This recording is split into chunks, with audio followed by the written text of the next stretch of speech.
Welcome back. Thanks for pressing play. Maybe this is on 2x already because that's how you've enjoyed the nonprofit renaissance. Maybe you're at 0.5 because we speak too fast already as it is, so you got to slow us down. Should we talk really slow? I think we should. Wow. Let's not waste our time, Colin. Welcome to the Nonprofit Renaissance. Glad you're here. My name is H. And I am Colin. Helping nonprofit leaders all around the world go further, grow faster. Part 2 episode here. We had a special guest on part 1. If Genevieve, you missed it, go back and listen. Give us a 20-second recap. Well, I'll let you go back and find out. We like we said, we interviewed a very special guest. We might have just let the name slip. But it's not what you think it is. It's not what you think it is. And it wasn't as smooth as you thought it sounded. Yeah. How's that? So I think that's accurate. Yeah. So go back and listen to that if you haven't yet, and then come back to this one. Would you say it was like our best / worst and easiest / most difficult episode ever? Probably. Yes, I think so. It was both the easiest and difficult, both the best and the worst. No, it's not the worst. It was great. So, but we are still continuing to celebrate our 30th episode, even though this technically isn't the 30th episode. Whatever. It's a bonus. It's a bonus episode. It's a bonus episode because we wanted to make a big deal because we've got 30 episodes of the nonprofit renaissance, making an impact in the nonprofit world, helping nonprofit leaders go further and grow faster. So we just wanted to celebrate a little bit. And so I figured we'd take a trip down memory lane today. Mm-hmm. You want to, yeah? Aww. Is the soundtrack? It's been so good. What song do you want to cue behind this? Like little Hoppy Pola? Negative. So, if we had a theme song for the season, if there was a theme, we have a theme song for the intro, but a theme song for the season, what would it be?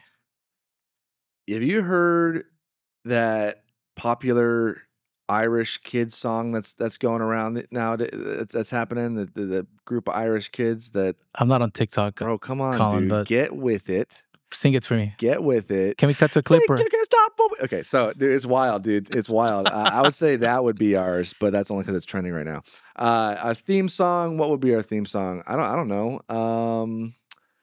I think Friends are Friends Forever. I think, but maybe something that's a little more contentious than that because it's possible that people think that we're not friends. I don't know. Maybe they get our sarcasm. Maybe, but I think it's been a controversial season. It's been a growth season. It's been a fun.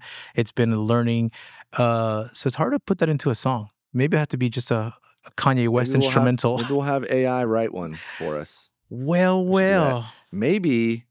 Maybe you can do. Maybe we can do it like right now, like real time. And come up with it. I don't know. We'll see. If I can multitask well enough, which I doubt I can. I'm sure you can. I'll have some at the end. But if you're listening, here's a quick recap. We wanted to kind of go down memory lane, like Colin said.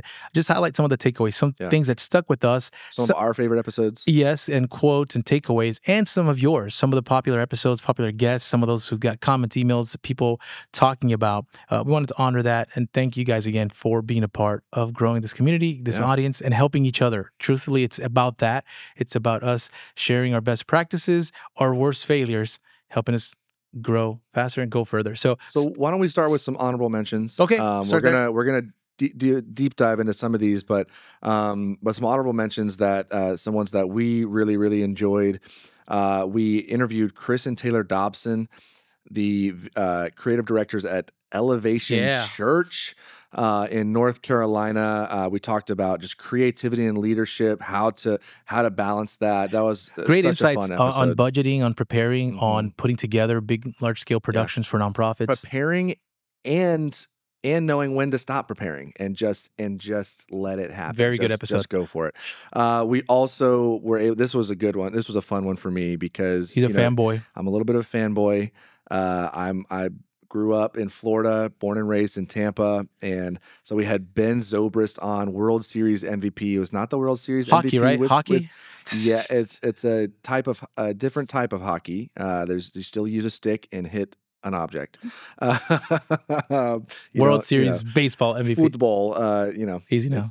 You're a soccer guy. So, but we did get to interview Ben Zobrist, a guy that I grew up watching on the Rays, and he eventually went and won a few World Series, was the MVP. And now they lead a nonprofit. He created a nonprofit called Champion Forward, helping other young athletes to be able to deal with some of the pressures that he faced and that he dealt with growing up in super in sports practical. early. I remember walking away with that, thinking about my boys who are in sports as well, and the balance of being that tough coach dad, setting expectations of victory and championships versus the mental capacity, emotional capacity these kids have, and for us to just be dad or mom in loving and caring and being there for them past the sport, because the sport will fade away. The athleticism will wind down. So very great episode, and love what Champion Forward is doing.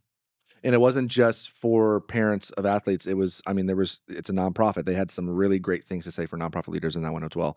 And last honorable mention, you took the lead on this one. I need you to pronounce her name, though, because it's a great organization out of Miami, Friends of Friends, and I've heard about them for years, so it was great to sit down. Pronounce her name. You know, we don't have to make this. You got to pronounce it. Routine on the yes, show. If it's a Spanish or Asian or African name, we ask Colin, because that's his heritage. And all of those. Her name is Nicole de Lara Puente. Amazing, bro. See? This has been so good. This podcast has been so good for you. This trash Duolingo. I know it's free, but like you got Triolingo here. Yeah, shame really works. Shame really works. Really helps you on the spot. But she is the executive director of Live Like Bella. You might have heard of it. Went viral a few years ago. Actually, NBA. LeBron James put a hashtag on his shoe, and the thing exploded. And today, because of Bella, you know, the support for cancer awareness and research and development all across the world has been incredible. In the millions, and what they've been able to do to nurture that, to raise the funds, and to connect the right tools, doctors, resources to the patients, to the hospitals. It's been fantastic. So shout out to livelikebella.org. Check out all of those organizations, Elevation Church in North Carolina, Champion Forward, Live Like Bella. Those are really great nonprofits that are doing really great things. Should we dive into some episodes? We'll highlight some, and you can we'll put some markers here so you can find out some of our favorites and some highlights that truly helped us and that we heard from our audience that they put to practice and they were made aware for the first time. But one of the most popular, one of the most fun, she got so much engagement online and love, and if you listen, you'll know why. One of the most rebellious. Yes, she is the fundraising rebel. Actually scheduled for next season already because she's that popular. I think she might be the first episode of season 3. Oh, snap. Is that the case? I love it. Which is perfect for us because we're kicking off strong. Lisa. Pronounce her last name, Colin? Yes. I feel like you just do it because you can't do it. It's Stuckerman. Yes. Stuckerman. The fundraising rebel. Listen now, besides all the practical, and to share some of your highlights there, Colin, but even our conversation, her background in theater, she's from Chicago, in pizza, just such an engaging and fun leader to talk to, and successful in her realm and in her network. So I can't wait to share some of the things we learned with her even since then, and that we'll share in the next episode. If you want great insights in fundraising for your nonprofit, that's a great episode to listen to. If you want insights on how to make real, authentic Chicago deep dish pizza, that's a good episode to listen to. We got it all for you. We're doing it all. That's it. But we also talked about meaningful donor experiences in that one. That was really memorable for me. And she actually shared an example of a meaningful experience that she had, that now she carries that example into her work as a fundraiser. And she was talking about, she worked for a nonprofit that helps children dealing with starvation and malnutrition. They provide meals for them and for their families. And so they went down to that country where that nonprofit was working, and they got to see, their workshops, see kind of their operation, what they were doing. And while they were down there, one of the kilns had broken and they weren't able to have the production that they normally would have. And so they probably would have to lay off some workers. Like, it wasn't just, here we'd say, oh, it's broken, let's send it off, let's get it fixed. That was not the case there. It's broken. We gotta stop something, we gotta shut something down. And so while they were there, one of the VPs on the trip, he started just going around and saying, hey, look, this is not going to go to our organization, but if you believe in feeding children, if you believe in helping children live and have a meal, then this has to work again. This kiln has to be fixed. And he went individually to people on that trip and said, hey, would you be able to give? Would you be able, had those conversations? One of those conversations was with Lisa's husband. And it made such an impact on them that she remembers it today, and it even it even guides her in her own work to ensure that she's not just getting money from people; she's helping people have meaningful experience as donors, connecting what they want to do and the heart that they have, and making that fit. I love it. Colin, another guest that stands out for me, and I've known of them for years, and I've met Eugene several years ago as well, is the Watoto episode. Yeah. And such great work. And he's the executive director here in the West, in the US, in the United States. And we'll hear from him in a second, cut to some clips. But besides the music and besides a lot of the ministry and kids and the church in Watoto, it was great to hear kind of the founder story. Yeah. And how kind of God, nudged his heart to start everything that's Watoto today, right?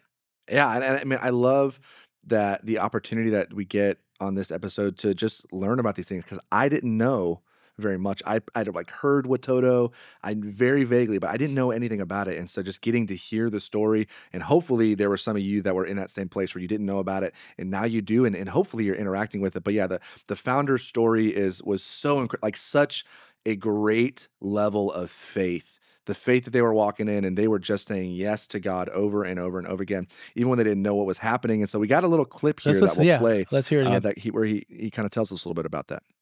Fast forward to the church. The church is planted. They began, 10 years in, they began caring for children. And again, I guess the Lord, this is Gary's account of the story, is that God spoke to him and said, you need to put together a group of kids as a choir and travel the world and tell the world what God is doing in Uganda. And so he shared the idea with Marilyn, and this is an amazing story of faith.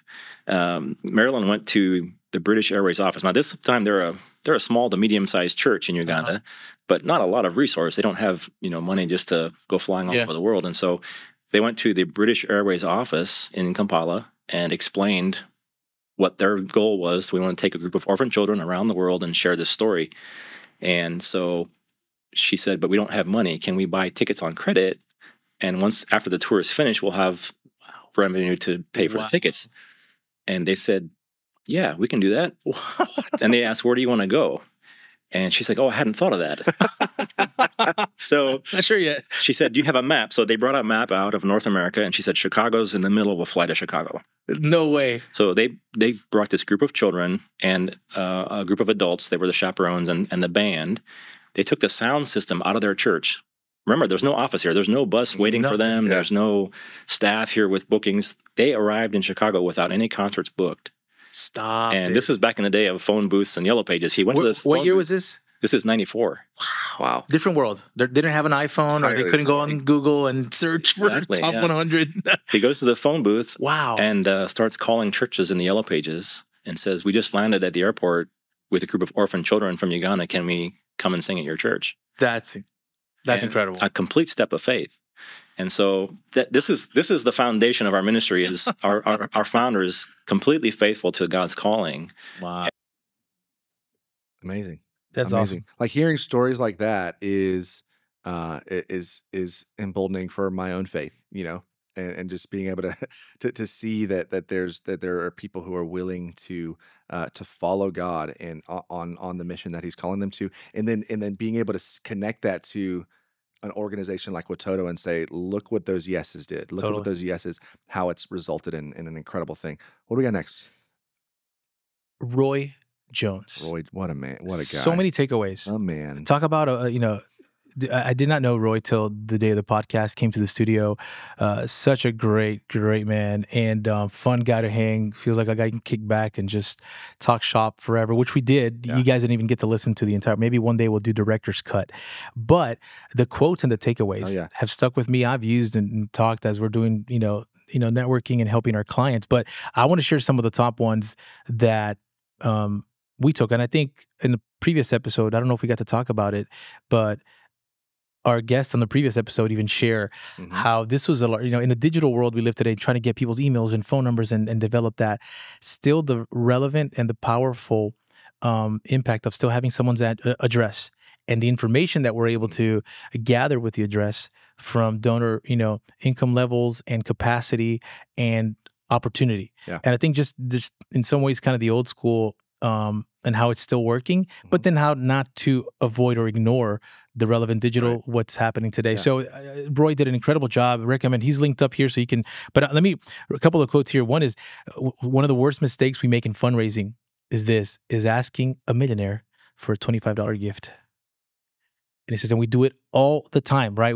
For major donors, if they don't come from my list, they come from your list, and they don't give money away. They make investments. And that was such a great reminder. They're not giving money away. They're making investments. And to be sure, go for the bold ask. Know their capacity, know where they are, know where they stand, because they will give it somewhere else if you don't ask. Yeah. And I mean, and again, that's like, you got to know who they are and know what their capacity is. I think a lot of times it's not that we see a millionaire and we only want $25. It's just we don't know anything. There's no relationship. We haven't done right? research. We haven't built a relationship. Man, so make the bold ask. But he also talked about listening to their passion. Love it's about their passion, not yours. You don't need a big PowerPoint deck. You don't need to listen to what the donor is, or you need to listen to what the donor is passionate about. 9 times out of 10, they already know what they want to do. They're just waiting for someone to ask them. Ooh. They've already said yes. They're just waiting for you to say, will you be the one to say yes to me? And in some ways, it's to talk less, listen more. So listen to their passion. And then at the right time, when it's time to ask, someone say talk less, smile more. Smile more. If you're a Hamilton fan. There you go. There you go. Just want to be in the room where it happens. You know what I'm saying? And then he also talked about segmentation and treating donors like who they actually are. And we've got to drop the mass and trying to treat the mass and losing them. They'll get fatigued. They'll be treated like a generic, person. And that's what you'll get, a generic response or no response. He says, we treat big donors like regular donors by sending them all the same e-blast and direct mail. It is our job to find out who they are, create unique messaging. Yep. The bigger capacity donors get bigger projects to look at, and regular donors get smaller projects. The bigger donors, they don't want you spending money on them. Yeah. Look at that. And that was, of course they don't. That was not a popular thought, because some people saying, well, we got a donor develop and give them the big gifts. Yeah. Wine and dine. They are investors. The communication with them should be personalized, not a mass marketing piece. It should look like the president sat down and sent them a personal message. Yeah. Incredible. Sounds like, simple, but we neglect that in the growth and in the strategy and the hustle of chasing. I highly recommend Roy Jones' episode. So many more takeaways there from Roy Jones. Yeah. From FunFit. They're always Fit Fun. They're going to wait for you to make the ask. Who do you got next? Also talked to the incredible, someone that I met through this podcast, someone that you've known for a while, but it's David Lopez. Yeah. And he works for Generis. Yeah. And he helps churches and organizations get the funding they need for the projects that they're trying to do. And this was a great episode on building legacy and cultivating stewardship of wealth for organizations. He talked. This was mind blowing for me. He talked about this idea of the great wealth migration, that we're coming up on this time in the next 15 to 20 years. They are anticipating. Listen to this number, because it's not gonna mean anything to you. It's not gonna make any sense. They're anticipating $32 to $35 trillion passing from one generation to the next, and where the possibilities of that going are. Think about that. Like, think of all the billionaires, right? That's pennies in the pocket of this mass of money. And it's 32 to 35 trillion. It's an incredible amount of money, and I love the space that he's living in helping philanthropy, charity foundations, organizations, nonprofits steward that, go after that money that will either remain there, go unclaimed, or go back to government that's just sitting there, not I love this not line. needing it. But go ahead. He said. You may not have a plan for your money, but I promise you somebody does. Exactly. Somebody has a plan for your money, so you better make sure you that should. your Listen to that episode. It's a fantastic one. He also talks about how our biggest gift to the kingdom hasn't happened yet. And that was kind of encouraging, but also like discouraging, but also confused. But then he explains that our biggest gift actually happens on the day we go home, when we pass. And we don't know it yet, but without that plan in place, it won't happen. plan for the kingdom impact will not be honored without the clarity and the attention and the stewardship it deserves. So I love that space he lives in, because sometimes it's neglected. We don't think of it as like, oh, it's not going to fix tomorrow. Yeah. But that long-term plan and strategy in managing wealth and philanthropically, whether the endowments or whether they're trusts and estates, of how that impacts organizations like the ones from our listeners. I loved it because it reminded us that it's not just about what we do today. It's about what we leave behind us also matters a great deal. Who do we got next? We got one more, another friend and a leader and a successful man of God, father, husband, and another one that I asked you to pronounce his name, Colin. And let's give it a shot. Who is it? And you almost got canceled for it. Got canceled for this one because it's Robert Padron. However, the way he set it up made me think that I was supposed to say Robert Padron, which put you on the spot, because I'm like, why would you assume that, Colin? Yeah, exactly. Come That's on, how I man. almost got canceled. And then he responded with, "My mom is directly from America, so she has never pronounced my name with a Spanish accent." And that's when Colin hit under the table, I went like this, and disappeared for the rest. Down. But Robert, it was so many great insights for a very important part of our nonprofits and ministries, which is volunteers, and landing not just any volunteer, not just quantity, but quality, high capacity volunteers, which he has demonstrated. So we got some insights from him on having the mission being clear.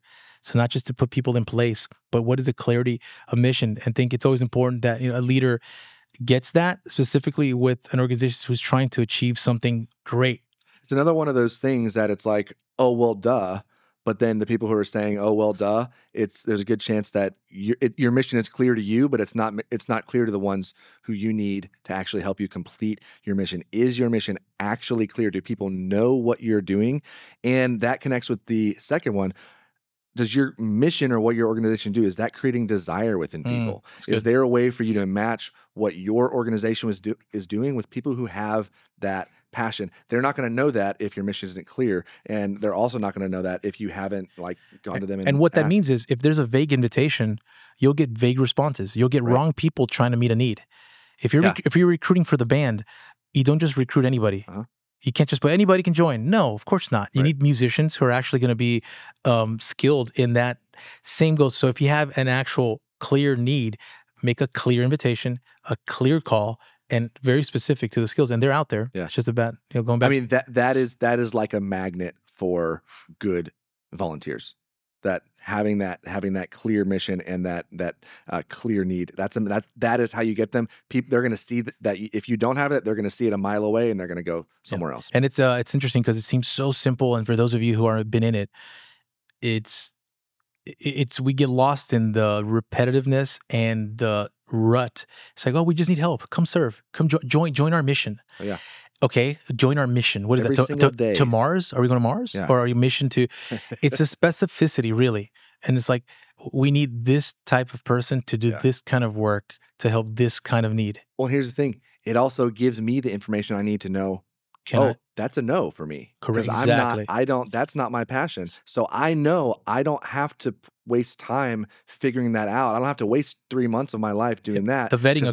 Now I can go over here and say, oh no, this is where my passion lies. Another really great episode is it's our most this is our most high profile. Would you say high profile and most attended guest. I'm saying that in the dumbest way possible, but we've had him on the most times, and it's Justin Price, our incredible leader, CEO of Verse Creative.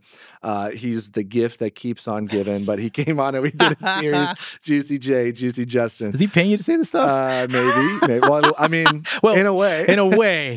My contract does not have that, so this is from the bottom of my heart, not from the signed check. But we did a series with Justin all on AI, and it was really, really, really good. We've got some more clips. I want to set those up real quick. And so we had him on. We did a special series on AI, and it was so good. And we also, some of my most memorable experiences were the incredible guest intros that we were able to get when you bring a high profile, authority expert like Justin, you attract kind of high level, novelty type celebrities to interest. So you want to should we roll some of those clips? Let's do it. So he had some really, really amazing people introduce Justin, for some of these. Welcome to the Nonprofit Renaissance, a podcast dedicated to helping nonprofit organizations go further and grow faster. The hosts of this podcast attempt to benefit nonprofit leaders by highlighting their successes and by learning from their challenges. The hosts will sometimes also attempt to be humorous. The co-host Colin attempts it by spewing puns and dad jokes that are appreciated by 13% of the audience, while the other co-host, H, is a handsome, smart, and naturally funny human being, but only in Portuguese. Please listen at your own discretion. Today's guest is none other than the principal and founder of the award-winning creative agency, Verse.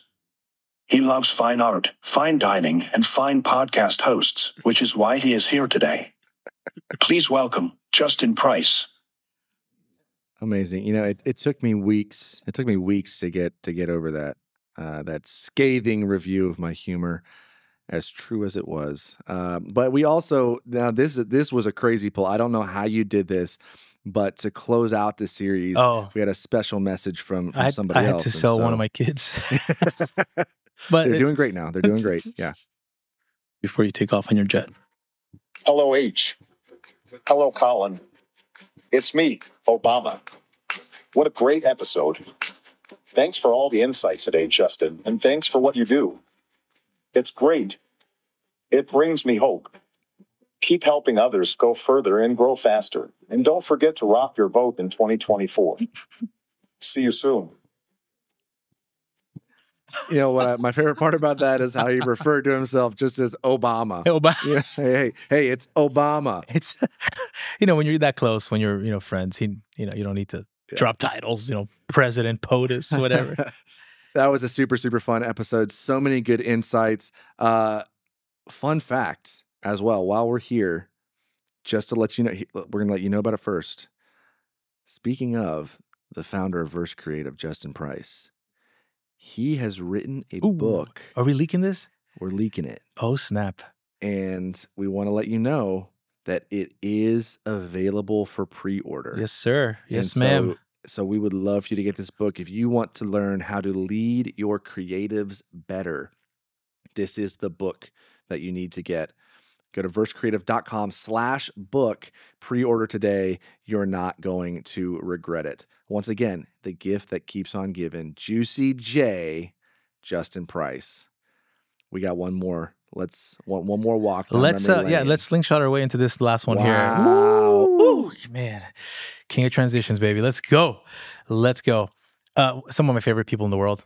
These folks love the church, love nonprofits, love ministry, and have been in it, of it, and know so many people around the world, really. Great episode. I wasn't able to be a part of this one. I got booted for the episode, but that's okay. It was still an incredible. I was still here in the room. I still got to hear it in all of its glory and listen. And did you have COVID or was it maternity leave? What was it? It was maternity. It was maternity leave. Yeah.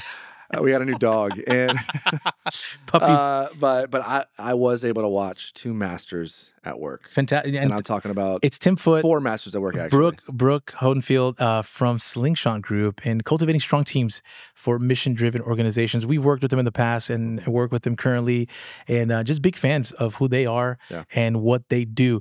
And I think you'll have to listen to the episode because I don't want to give it all away. I do want to tee it up again, talking about talent churn and the road to in today's economy and workplace, but also talking about remote work and the importance of that in recruiting top talent in your nonprofit, job flexibility, and what's the stats on that today.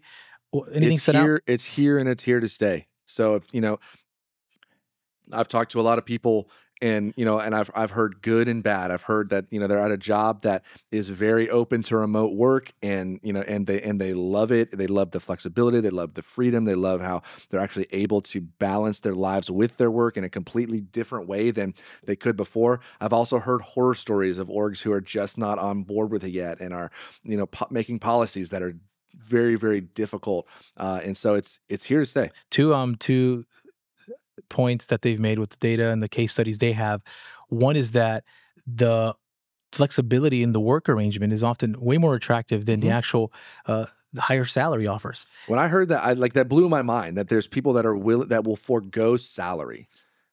because of the work arrangement. Well, as simple as either being remote or the flexibility with time off or the ability to, you name it, start the office at this hour, that they're looking for lifestyle. And it's a generational thing, lifestyle over that boomer kind of high pay per se. The other thing too is this, which hit home for us because of the type of services that our agency provides for clients around the country, is how we can fill the voids and the needs in our nonprofits or businesses, which is you can outsource, there can be internal hiring, but the fractional piece as well, versus going full time in seasons, where it's creatively a way to approach it and being explored because it's truly no longer one size fits all. The traditional 9-to-5 full-time employee, we know already has shifted and changed in the last couple of years. But now the ability to truly find a rhythm with outsourcing, with internal, with fractional, with remote, and Slingshot kills at helping you find the right people, helping you point to the right places to find those solutions. And they're going to help you. Well, we talk about getting the right people on the bus. You know, you can. They're going to help you actually get those people so that you're not going through that process 7 times in 4 years, right? So that, but it might take a little bit longer. You might have to have a fractional person. You might have to have someone interim there for a little bit longer than you'd like, but they are so good at finding the right people for the right jobs and getting them in there so that you're not dealing with that talent churn again and again and again. An incredible episode. Go check it out. Check all of these episodes out. They're all up there for you if you haven't listened to any of them yet. But yeah, and before we go, if you've got a guest, if you've got somebody, or if it's your leader, your CEO, your COO at your organization, we would love to talk to them. We love to learn. Again, we're talking about success stories, also talking about our failures and talking about some of those things that didn't go well, but that we can learn from. Let's share that. We'd love to host you. We can do virtual. We can do here in our sunny, not South Florida, but sunny Central Florida, Tampa Bay, Clearwater studios. We'd love to host you, brew some coffee, kick back, and talk about all things nonprofit. If you're curious, the sound you just heard was a reminder for our next podcast record because we don't stop. We don't stop. We're like the Energizer Bunny. We keep going. So we're going to end this one right here. Thank you so much for listening. Thank you for joining. We will see you next time on the nonprofit season 3 of episode 1 of season 3 of the Nonprofit Renaissance. We'll see you then. Thanks again for listening to the Nonprofit Renaissance. We hope it ignites a renaissance in you and helps you go further and grow faster. Be sure to share, rate, and subscribe. And if you'd like to recommend or be a guest on our show, send us an email at podcast@firstcreative.com.